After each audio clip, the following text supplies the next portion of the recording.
For this next lecture on auditing, we're going to discuss client acceptance and continuance.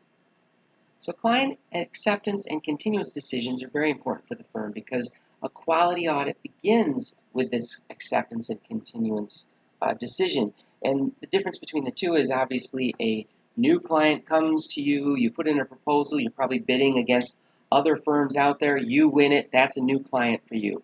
Should you accept that client? Or you've got existing clients that have been around a while now. They might have management changes. You also might have a founder who retires and their son or daughter takes over, or maybe it's a third generation and things have changed. You've got to evaluate that situation as to whether you want to continue with that client. So just because a client picks you or your firm doesn't mean you should accept them. It's a very important thing. Because of those drivers, you're incented to go get new clients.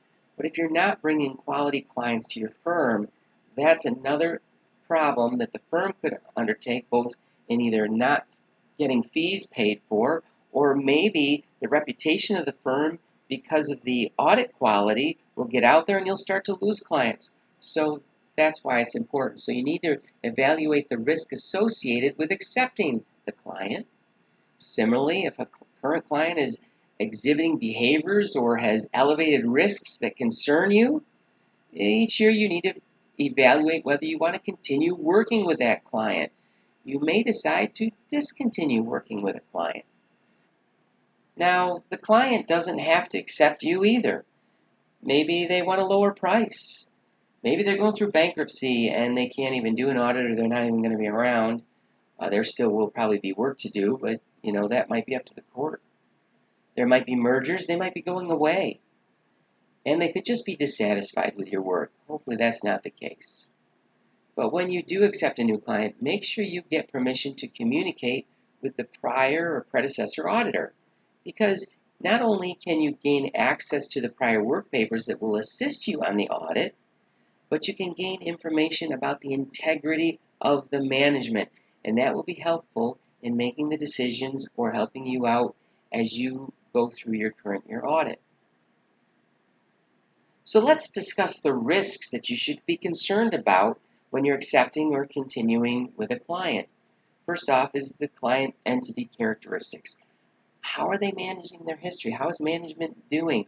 Are they starting to have problems with how they're managing things? Something to be aware of. Threats to independence. If you've got a relationship between the partner and the client, that's something that you're going to have to resolve, or you won't be able to continue with that client.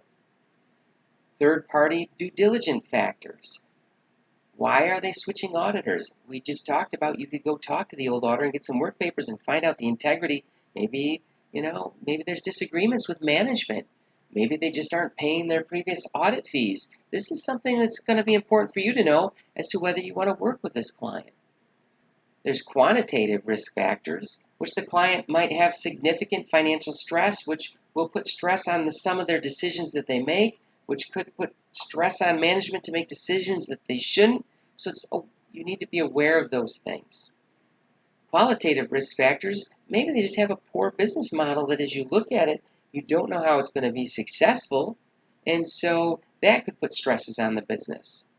The entity organization or governance risk, which management might have poor integrity. There's financial reporting risk, where management reports unusual transactions at the end of each quarter. And I have seen companies that will inflate their cash at the end of a quarter to make it look like they have more cash than they do, so they'll borrow.